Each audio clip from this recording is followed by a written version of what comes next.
उकळत्या पाण्यामध्ये सिमला मिरची टाकून तर पहा. यापूर्वी ही रेसिपी तुम्ही कधीच केली नसणार आहे.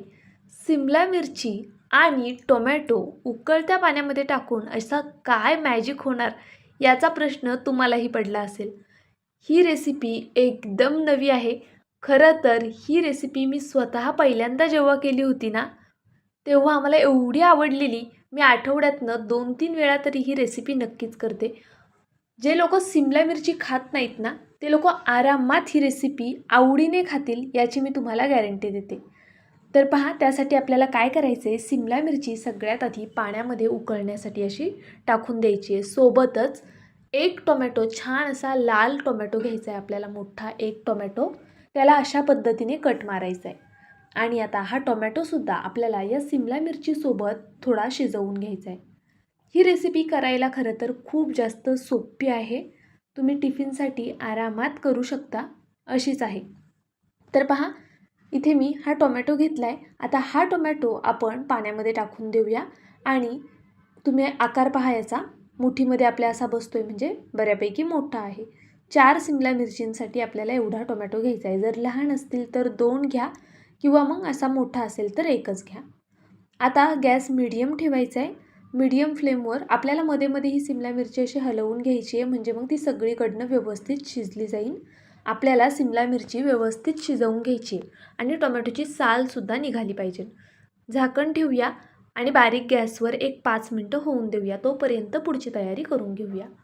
तर पहा, इथे मी 1 वाटी पोहे घेतलेले आहेत. आपण जे कांदा पोहे करण्यासाठी पोहे वापरतो ना, त्याच पोह्यांचा इथे मी वापर केलेला आहे. आता हे 1 वाटी पोहे आपल्याला सगळ्यात आधी स्वच्छ पाण्याने धुवून घ्यायचे आहेत. पोह्यांमध्ये बऱ्यापैकी कचरा असतो किंवा मग पोह्याचं पाणीसुद्धा खूप डार्क काळं असं निघतं. त्यामुळे शक्यतो पोहे 2-3 पाण्याने स्वच्छ धुवून घ्यायचे. तर पहा, इथे मी पोह्यांमध्ये पाणी घालून घेते आणि मग छान असं हाताने चोळून घेणार आहे. अशा पद्धतीनेच आपल्याला पोहे धुवायचे आहेत. पहा, आपल्याला हे पोहे बऱ्यापैकी भिजवूनसुद्धा घ्यायचे आहेत. त्यामुळे त्याचं टेन्शन घेऊ नका की पोहे तुटले तर किंवा मग त्याचा खूप गाळ होईल का वगैरे. तर नाही, हे पोहे आपल्याला स्वच्छ पाण्याने आधी धुवूनच घ्यायचे आहेत. पहा, अगदी स्वच्छ पाणी निघालेलं आहे ना. आता हे सर्व पाणी मी यातनं काढून घेणार आहे आणि मग हे पोहे आपल्याला मिक्सरमध्ये घालून वाटून घ्यायचे आहेत. तर पाहू शकता तुम्ही, इथे मी फक्त 1 मिनिटभर हे पोहे भिजत ठेवले होते. जास्त वेळ नाही, फक्त 1 मिनटं. आता यामधलं पाणी आपण निथळून घेऊया. पहा, इथे मी संपूर्ण पाणी यातलं निथळून घेतलेलं आहे. मिक्सरच्या भांड्यामध्ये पोहे घालायचे आहेत आणि मिक्सरला छान असे बारीक वाटून घ्यायचे आहेत. पण त्यापूर्वी यामध्ये मी एक हिरवी मिरचीसुद्धा घालणार आहे. आता तुम्हाला तिखट किती क्वांटिटीत हवं आहे ना, त्यानुसार तुम्ही इथे मिरचीचं प्रमाण कमी जास्त ठेवू शकता. इथे मी 1 हिरव्या मिरचीचा वापर केलेला आहे. लहान मुलांसाठी ही रेसिपी करते आहे. खरं तर ते खूप आवडीने खातात, तर त्यामुळे इथे मी 1च मिरचीचा वापर करते आहे. आता आपण हे वाटलेलं जे मिश्रण आहे ते एका मोठ्या भांड्यामध्ये काढून घेऊया. पहा, भांडं घेताना सुरुवातीलाच थोडं मोठं घ्या. त्यानंतरनं आपण यामध्ये हे संपूर्ण पोहे जे वाटलेले आहेत ते काढून घेऊया. आता इथे आपण पोहे काढून घेतलेले आहेत. पुन्हा मी त्याच वाटीने, सेम वाटीने 1 वाटी रवा घेतलेला आहे. पहा, इथे मी बारीक रवा घेतला आहे, पण तुमच्याकडे जो रवा असेल ना, त्या रव्याचा इथे तुम्ही वापर करू शकता. आता आपल्याला हा रवासुद्धा मिक्सरमध्ये फिरवून घ्यायचा आहे. तर मी मिक्सरच्या भांड्यात रवा घातला. आता आपण जवळपास अर्धा ग्लास पाणी घालूया आणि हे वाटून घेऊया. गरज पडली तर अजून जास्त पाणी तुम्ही घालू शकता आणि हे वाटून घ्यायचं आहे. पहा, अगदी बारीक असं वाटलं गेलेलं आहे. इथे तुम्ही बारीक रवा वापरा किंवा जाड रवा वापरा, चालणार आहे, कारण आपल्याला हा मिक्सरला फिरवून घ्यायचा आहे. तर पहा, याची छान अशी स्मूथ पेस्ट तयार करून घेतलेली आहे मी.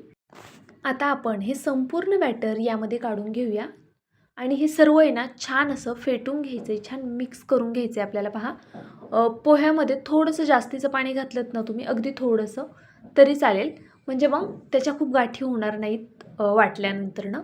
तर पहा, इथे मी चमच्याच्या साहाय्याने ह्याच्या सर्व गाठी मोडून घेतलेल्या आहेत आणि छान असं हे फेटून घेतलेलं आहे. आता हे थोडा वेळ आपण साईडला ठेवूया, म्हणजे मग रवा थोडा फुलला जाईल. तोपर्यंत इथे सिमला मिरची आणि टोमॅटो शिजला आहे की नाही ते पाहूया. पहा, सिमला मिरचीचा रंग बदललेला आहे पूर्णपणे. लगेच समजते की सिमला मिरची व्यवस्थित अशी शिजली गेलेली आहे. अशाच पद्धतीने सिमला मिरची आपल्याला शिजवून घ्यायची आहे. टोमॅटोची सुद्धा साल निघते आहे, म्हणजे टोमॅटोसुद्धा शिजलेला आहे. आता आपण हे काढून घेऊया आणि थंड होण्यासाठी ठेवून देऊया. तोपर्यंत पुढची तयारी आपल्याला करून घ्यायची आहे. इथे पहा, मी 2 लहान आकाराचे कांदे घेतलेले आहेत. अगदी मीडियम आहेत, खूप मोठेही नाही आणि अगदीच बारीकही नाही. आता हे दोन्ही कांद्यांची मी साल काढून कांदा धुवून घेतला. त्यानंतरनं व्हिडिओत दाखवते ना, अगदी त्या पद्धतीने कांदा चिरून घ्यायचा आहे. कांद्याची जी पुढची बाजू असते ती काढून टाकलेली आहे आणि त्यानंतरनं अशा पद्धतीने कांदा मी छान बारीक असा चिरून घेणार आहे. तर पहा, इथे अशाच पद्धतीने आता संपूर्ण कांदा चिरून घेते. तर आपला इथे सगळा कांदा असाच बारीक चिरून झालेला आहे. आपल्याला कांदा खूप जास्त वापरायचा नाही आहे, 2 कांदे पुरेसे आहेत. त्याचबरोबर मी इथे 2 बटाटेसुद्धा घेतलेले आहेत. पहा, लहान लहानच बटाटे आहेत. इथे 2 बटाट्यांचा वापर केला आहे. मोठे असतील तर एकच घ्या. हे बटाटेसुद्धा आपल्याला अशा छोट्या छोट्या पीसेसमध्ये कट करून घ्यायचे आहेत. तर इथे मी दोन्ही बटाटे अशा पद्धतीने कट करून घेतलेले आहेत. आता हे बटाटे आपण पाण्यामध्ये धुवून घेऊया. 1-2 पाण्याने मी हा बटाटा धुवून घेणार आहे. म्हणजे यामधला जो स्टार्च असतो ते निघून जाईल आणि मग त्यामुळे आपला जो बटाटा आहे तो वाटल्यानंतरनं असा लाल पडणार नाही किंवा काळा पडणार नाही. तर पहा, इथे मी आता मिक्सरच्या भांड्यामध्ये सेम भांड्यात बटाटा घालून घेतला आणि यामध्ये मी पुन्हा लिंबाचा रस घालणार आहे. तर पहा, इथे मी अगदी थोडासा लिंबाचा रस घातला आहे. लिंबाचा रस आवर्जून घाला. जर लिंबाचा रस नसेल तर 1-2 चमचे दह्याचा वापर तुम्ही करू शकता. जर दही किंवा लिंबूही नसेल तरीसुद्धा तुम्ही हा पदार्थ करू शकता, पण त्यामुळे टेस्ट छान येणार आहे. तर पहा, इथे मी बटाटासुद्धा छान असा अगदी फाईन वाटून घेतलेला आहे. पाणी न घालताच मी बटाटा इथे वाटून घेतलेला आहे. आता आपण हा बटाटा यामध्ये घालून घेऊया आणि त्यानंतरनं मिक्सरच्या भांड्यामध्ये बऱ्यापैकी बॅटर लागलेलं असतं, तर यामध्ये गरजेनुसार पाणी घालायचं आणि पुन्हा हे एकदा फक्त मिक्सरला ऑन ऑफ मोडवर फिरवून घ्यायचं. तर पहा, हे संपूर्ण पाणी मी यामध्ये घालून घेतलं. आता आपण हे सर्व छान असं एकजीव करून घेऊया. पाहू शकता, अगदी या पद्धतीने मी हे सर्व छान मिक्स करून घेते आहे. असं केल्यामुळे काय होईल, बटाटा आणि पोहे, रवा सर्व एकजीव होईल आणि यामध्ये अजिबात गाठी वगैरे राहणार नाहीत. आत्ता या स्टेजला आपल्याला गरजेनुसार पाणी आत्ताच ॲड करून घ्यायचे.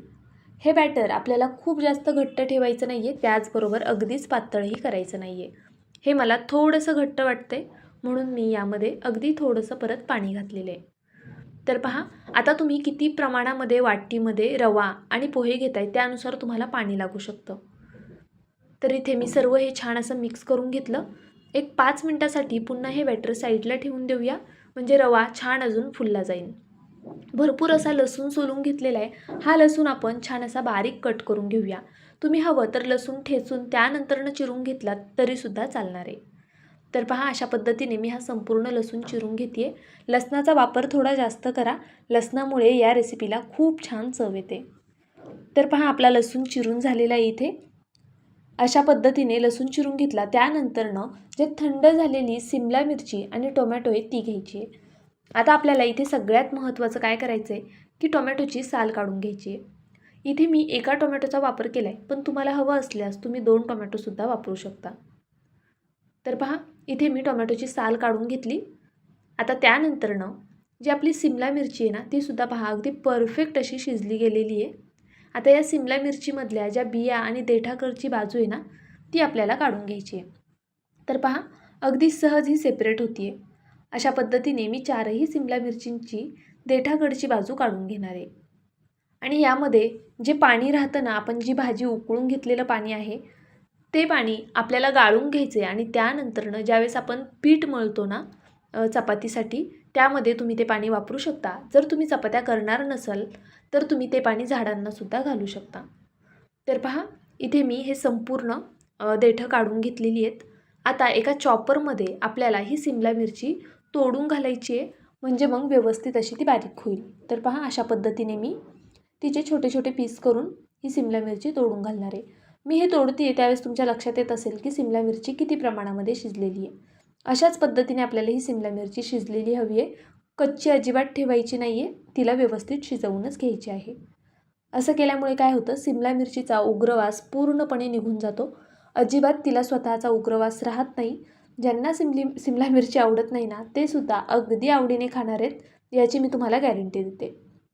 पहा, इथे मी 4ही सिमला मिरची चॉपिंग मध्ये इथे टाकून घेतलेले आहेत चॉपरमध्ये. त्यानंतरनं एक जो टोमॅटो आपण शिजवून घेतला होता तो सुद्धा लहान लहान पीसेसमध्ये कट करून यामध्ये घालून घेऊया. तर पहा अशा पद्धतीने याच्या देठाकडची बाजू थोडीशी निबार आहे, पण तरीसुद्धा आपण ही वापरू शकतो. तर पहा इथे मी सगळं व्यवस्थित घालून घेतलं. आता आपल्याला हे चॉपरला छान असं बारीक करून घ्यायचं आहे. आपण पावभाजी करताना भाज्या कशा मॅश करतो तशा पद्धतीने मॅश व्हायला हवं आहे. म्हणजे खूप असं अगदीच बारीकही नाही आणि खूप मोठ्या मोठ्याही नाही.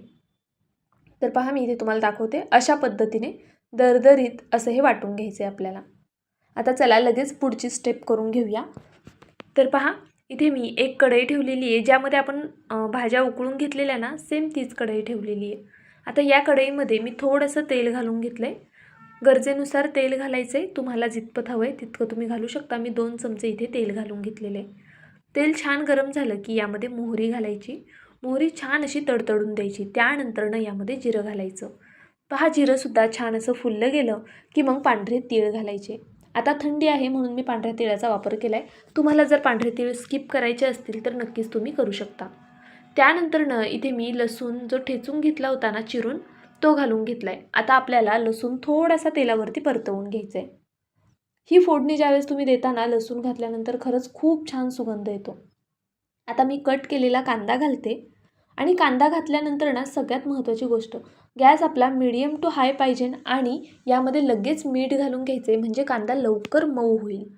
आता इथे मीडियम फ्लेमवर मी कांदा छान असा परतवून घेणार आहे. तर पहा अशा पद्धतीने सगळीकडे हे मीठ लागलं गेलं आणि छान असा कांदा परतवून झाला. तर पहा कांद्याचा रंग बदलेपर्यंत इथे आपण हा कांदा परतवून घेतलेला आहे. पाहू शकता तुम्ही आता कांदा व्यवस्थित असा परतला गेलेला आहे. मऊसुद्धा झाला आहे आणि त्याचा रंगसुद्धा हलकासा बदलला गेलेला आहे. आता यामध्ये आपल्याला काही बेसिक मसाले घालायचे आहेत.